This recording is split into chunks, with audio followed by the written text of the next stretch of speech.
다니엘 9장은 다리오 왕 첫 해에 받은 말씀이다라고 이야기를 하고 있습니다. 그런데 2절을 보시면은 첫 번째로 기억할 것이 곧 그 통치 원년에 나 다니엘이 책을 통해서 여호와께서 말씀으로 선지자 예레미야에게 알려주신 그 연수를 깨달았나니라고 이야기를 하고 있습니다. 왕권이 바뀌었습니다. 그리고 바벨론에서 나라 자체가 바뀐 거죠. 메데 페르시아로 이렇게 바뀌어지는 상황인데 얼마나 분주하겠습니까?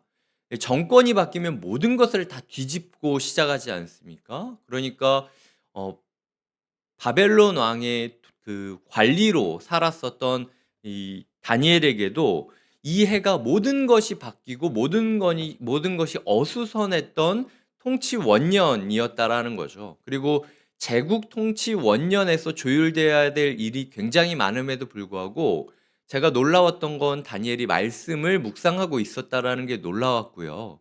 그리고 또 놀라웠던 것은 다니엘이 이 말씀을 깨달은 게 책을 통해서 깨달았다라는 겁니다. 7장과 8장을 보시면은 다니엘이 말씀을 환상으로 받았음에도 불구하고 그리고 천사가 와서 설명을 해줬음에도 불구하고 말씀이 이해가 되지 않는다라고 이야기하는 구절이 나오거든요.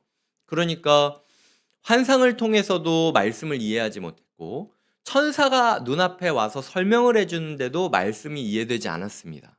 그리고 7장과 8장이 오기까지 다니엘과 세 친구들이 말씀을 묵상하고 말씀 위에서 살았기 때문에 여러 가지 시험들을 이길 수 있지 않았겠습니까? 그러니까 믿음의 공동체 안에서 말씀을 같이 묵상하고 같이 기도하는 놀라운 역사도 있었다라는 거죠. 근데 말씀이 해석되는 것은 하나님의 뜻이 해석되는 것은 성경을 연구할 때만 해석이 되었다라는 거예요. 이게 제가 첫 번째로 드리고 싶은 이야기입니다. 우리가 아무리 환상을 받고 천사가 눈앞에서 우리를 어루만지고 일으켜 세워준다 할지라도 말씀 읽지 않으면 절대 말씀을 해석되지 않는다라는 거예요. 예레미야가 전했던 말씀의 뜻을 묵상하고 연구하다가 깨달았듯이 그저 그냥 설교자가 던져주는 말씀을 그러려니 하고 넘길 게 아니라 나 스스로가 하나님의 말씀 앞에 서고 나 스스로가 하나님의 말씀을 쪼개며 연구하는 과정 가운데 있을 때 깨닫게 되는 그 깨달음이 우리를 전혀 알지 못했던 상황과 전혀 알지 못했던 지대로 인도해 줄 수 있다라는 거죠. 결국 이 바벨론 안에 있으면서도 불구하고 하나님 나라의 정취를 볼 수 있었던 다니엘의 비결은 철저하게 말씀을 묵상하는 자였고 말씀을 그저 그냥 듣고 끝내는 게 아니라 연구하는 자였다라는 것을 기억하셔야 됩니다. 이스라엘과 1600km나 떨어져 있던 상황에서 책을 통해서 말씀으로 깨달았다고 하는데요. 원어로는 책들입니다. 그곳에 뭐 성경책이 기독교 서점이 있었겠습니까? 성경이 있었겠습니까? 거의 없었을 거예요. 그러니까 구하고 정말로 피를 토하는 마음으로 성경들을 쪼가리 복음들을 모아 가지고 이것들이 피가 되고 살이 되리라 생각을 하면서 씹고 또 씹는 모습들을 보여주고 있다라는 거죠. 그래서 그가 최대한 긁어 모았던 그 말씀들로 통하여 그의 인생이 새롭게 열리는 모습을 보여주고 있다라는 겁니다. 그저 목사의 이야기 듣고 그러려니 하고 넘기지 말고 스스로 말씀을 묵상하는 게 필요하다라는 거죠. 이 큐티 하시는 분들 그냥 제가 설교를 하는 이유는 저도 큐티를 하기 위해서 설교를 하는 거기도 하고요. 큐티를 하다가 막막하고 막힌 부분들을 제 나름의 방법으로 뚫어드리려고 제가 지금 매일 성경 본문에 맞춰서 설교를 하고 있는 겁니다. 근데 제 설교를 듣고 큐티가 끝났다고 생각하시면 안 돼요. 이건 그냥 설교를 듣는 거지 결국은 내가 내 말씀 앞에 꿇어 엎드려 내 수준 안에서 노력을 하다 보면 어떤 사람은 이런 음식을 하나님께서 잔치 가운데 주실 거고 어떤 사람은 이 똑같은 본문도 뷔페와 같으니까 이 중에서 어떤 포인트를 우리에게 딱 집어 이 중에서 오늘 이게 네가 먹어야 될 아침이야 라고 이야기할 수 있다라는 거죠. 그러니까 너무 저의 설교에만 의지하지 마시고 이건 그냥 도와주는 역할에 불과한 거니까 결국은 자기 말씀은 자기가 요리해서 먹을 줄 알아야 된다라는 겁니다. 이게 엇나갈까 봐, 뜬금없는 그 교훈으로 갈까 봐, 약간 이단적인 환상적인 메시지로 갈까 봐 교정하는 측면에서 제가 메시지를 전하는 거지, 제가 하는 게 하나님의 말씀은 아니라는 거예요. 제가 때로 가브리엘이 온 것처럼 이야기를 전한다 할지라도 그걸로도 우리를 일으켜 세울 수 없다라는 걸 꼭 기억해 주셨으면 좋겠습니다. 일단 말씀을 내 혼자 힘으로 뜯어 먹을 수 있어야 된다. 요리하는 법을 배워야 된다. 이게 첫 번째 제가 드리고 싶은 메시지고요. 두 번째로 보시면은 말씀을 깨달았을 때 어떻게 하느냐? 이 사람이 기도합니다. 그래서 기도하는 구절이 계속 나오고 있어요. 특별히 보시면은 18절과 17절부터 19절까지의 내용은 그냥 어떻게 기도하는지 모르겠다고 싶으면 저는 이거 그냥 계속 읽어도 되지 않을까? 라는 생각이 들 정도로 거의 완벽한, 포로 가운데 할 수 있는 완벽한 기도문입니다. 그러한즉 우리 하나님이여 지금 주의 종의 기도와 간구를 들으시고 주를 위하여 주의 얼굴빛을 주의 황폐한 성소에 비추시옵소서. 나의 하나님이여 귀를 기울여 들으시며 눈을 떠서 우리의 황폐한 상황과 우리 주의 이름으로 일컫는 성을 보옵소서.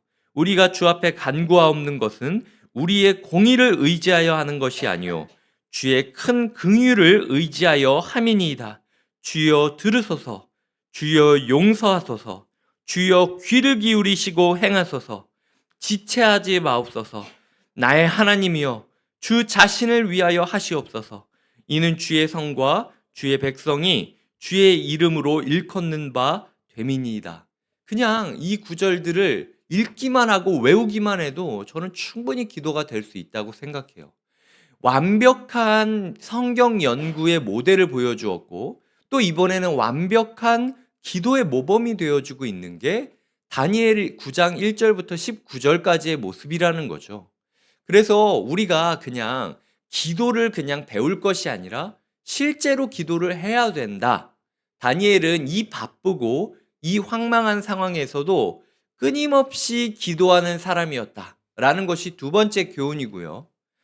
세 번째 드리고 싶은 메시지는 이 모든 것 중심에 어떤 신학이 있었는가? 여호와 신학이 있었다라는 겁니다. 이 다니엘서를 보시면요. 9장 2절에 여호와께서 말씀으로, 9장 4절에 내 하나님 여호와께 기도하여, 9장 10절에 우리 하나님 여호와의 목소리를 듣지 아니하며 여호와께서, 그 다음에 13절에 우리 하나님 여호와의 얼굴을, 그리고 14절에 그러므로 여호와께서 이 재앙을 간직하여 두셨다가 우리에게 내리게 하셨사오니 우리의 하나님 여호와께서, 그 다음에 20절, 내일 읽을 20절에 보면은 내가 이같이 말하여 기도하며 내 죄와 내 백성 이스라엘의 죄를 자복하고 내 하나님의 거룩한 산을 위하여 내 하나님 여호와 앞에 간구할 때, 다니엘서 중에서요, 여호와라는 단어가, 여호와라는 호칭이 등장한 건 9장이 유일합니다. 그거 아시나요? 다니엘서에 수많은 믿음의 승리가 있고 여러 고백들이 있지만요, 여호와라고 이렇게 반복해서 고백하는 건 이 9장이 유일하다라는 거예요. 즉 하나님께서 지금 우리에게 깨닫게 하시는 겁니다. 9장에서 너희가 가장 포인트를 줘야 되는 건 이 바벨론 포로로 끌려왔음에도 불구하고 여호와 하나님이 이 세상을 통치하는 분임을 끝까지 믿으면서 붙잡고 고백했을 때 그가 연구하는 말씀에서 깨달음이 주어지고 그가 기도하는 것에서 하나님과 마주하는 모습이 이루어질 수 있다라는 거죠. 여호와라는 것은 나의 하나님, 우리의 하나님이라는 뜻이라고 보시면 됩니다. 예를 들어 이런 거예요. 창세기 1장부터 보시면 태초에 하나님이 천지를 창조하셨다라는 하나님은 엘로힘으로 되어 있습니다. 이 엘로힘은 그냥 신, 우리가 그냥 신이라고 불리는 존재, 그러니까 태초에 어떤 신이 있었는데 그 신이 천지를 창조했다라는 말로 시작을 하고 있는 거예요. 근데 그게 3장에 되면은 여호와라는 이름으로 바뀌게 됩니다. 즉 성경은 태초에 어떤 신이 천지를 창조한 신이 있었는데 그게 누군지 알아? 그게 지금 네가 믿고 있고 너에게 다가와 주셨고 너를 불러 주셨고 너와 함께 있겠다라고 약속해 준 그 여호와 하나님이야 라고 이야기하는 게 이 창세기부터 시작되는 역사 이야기라는 거죠. 다니엘은 그걸 붙잡고 있는 겁니다. 나의 하나님, 나의 하나님, 우리의 하나님. 그저 천지를 만들어 놓고 방관하는 존재가 아니라 나를 보내시고 나를 부르시고 나와 함께 해주시는 나의 하나님이여 그리고 우리의 하나님이여라고 하나님 손을 꽉 붙잡으면서 묵상을 하고 기도를 하고 있다라는 겁니다. 우리의 오늘 묵상 가운데 하나님은 나의 하나님이시고 나를 이 자리에 이 본문 앞에 이끄셨으니 반드시 나에게 주고 싶은 메시지가 있을 것이다 라고 믿고 말씀을 묵상해야 된다라는 거죠. 하나님은 나의 하나님이시니 이 새벽 가운데 이 아침 가운데 나를 이 기도의 자리로 불러주신 이유가 있을 것이다. 5만 가지 핑계를 다 대고 그냥 누워 잘 수도 있는 나의 삶을 주님이 왜 깨우시고 주님이 왜 말씀 가운데로 인도하고 계시느냐. 복 주시고 싶어서 그런 거예요. 말씀 주시고 은혜 주시고 싶어서 그런 거예요. 그냥 그 하나님의 선하신 뜻을 믿으며 주님 회복시켜 주시옵소서. 주님 긍휼을 붙잡고 살겠습니다라고 결단하는 기도를 드리는 게 우리가 할 수 있는 최선의 모습이라는 거죠. 말씀을 맺겠습니다. 주님께서 우리에게 다시 한번 말씀하고 있습니다. 너 무엇을 구하니? 환상을 구하고 있니? 천사를 구하고 있니? 그것도 아니면은 같이 토론하기를 원하는 거니? 네가 말씀을 쪼개지 않으면은 결코 깨달을 수 없어. 너무 분주하고 어선하고 마음이 급하겠지만 다니엘처럼 이 급한 상황에서도 말씀을 연구해야 되지 않겠니? 이게 오늘 주님께서 주시는 말씀이고요. 동시에 다니엘 봐라. 그 상황에서도 말씀을 깨닫자마자 즉각적으로 기도했다.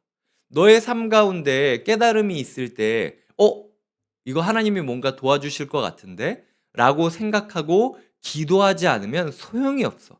아무리 좋은 음식을 던져줘도 너희가 기도하지 않으면 소화가 안 된다. 그러니까 내가 완벽한 샘플을 주었으니까 이거 그대로 따라해도 돼. 오늘 기도하는 하루를 보내라. 라는 하나님의 말씀을 받아 우리가 말씀 연구와 기도에 충실한 하루가 되시기를. 나아가 내일 맞이할 주일이 말씀을 새롭게 깨닫게 하고 그리고 기도를 배우게 할 수 있는 연습장이 되기를 꿈꾸며 준비하는 하루가 되시길 주님의 이름으로 부탁드립니다. 함께 기도하시겠습니다. 주님, 우리가 환상과 천사와 토론으로 말씀을 깨달으려 하지 않겠습니다. 주님, 우리가 말씀을 연구하는 법을 배워감으로 말씀을 쪼개감으로 우리가 하나님 아버지의 뜻을 깨닫겠습니다. 하나님 또한 우리가 즉각적으로 기도하겠습니다. 나의 하나님 여호와여, 반드시 은혜 주시고 반드시 함께 하신 하나님의 이름으로 우리가 기도하는 하루 되게 하여 주시옵소서. 함께 기도하시겠습니다. 하나님 아버지, 오늘도 다니엘 9장을 통하여 우리에게 말씀을 주시니 감사드립니다. 하나님, 다니엘이 여러 가지 정권의 변화와 나라의 변화로 인하여 어수선하고 마음이 무거웠을 그 시점에도 그럼에도 불구하고 말씀 연구하는 것을 끊이지 않고 있었다라는 사실이 우리에게 도전이 됩니다. 하나님, 우리가 말씀 연구하는 것 포기하지 않게 하여 주시옵소서. 그저 그냥 설교자가 던져주는 그것, 오물오물 먹고 뱉어주는 그것만 먹고 살아가는 게 아니라 내가 말씀을 씹고 말씀을 요리하는 법을 배우게 하여 주시옵소서. 하나님, 주객이 전도되지 않게 하여 주시옵소서. 설교자가 말씀이 어긋나지 않도록 도와주는 이것이 우리의 유일한 식사가 되지 않게 하여 주시옵소서. 하나님, 또한 받은 말씀을 우리가 즉각적으로 기도로 소화시키게 하여 주시옵소서. 그냥 좋은 말씀 들었다, 딱 그냥 설교자의 말이 끝나자마자 멍하니 일상으로 돌아가거나 아니면 영상으로 전해지는 메시지가 끝나자마자 그냥 일상으로 생각 없이 돌아가는 게 아니라 1분이라도 좋으니 이 말씀을 그대로 모범 삼아 기도하는 역사가 있게 하여 주시옵소서. 주님이 긍휼을 붙잡고 기도하는 사람에게 반드시 은혜 주실 것을 믿습니다. 하나님, 우리의 하나님 아버지가 그저 천지를 만드신 막연한 신으로 인식되는 것이 아니라 나의 하나님, 우리의 하나님으로 말씀과 기도를 통하여 받아들여지기를 꿈꾸며 예수님의 이름으로 기도드립니다. 아멘.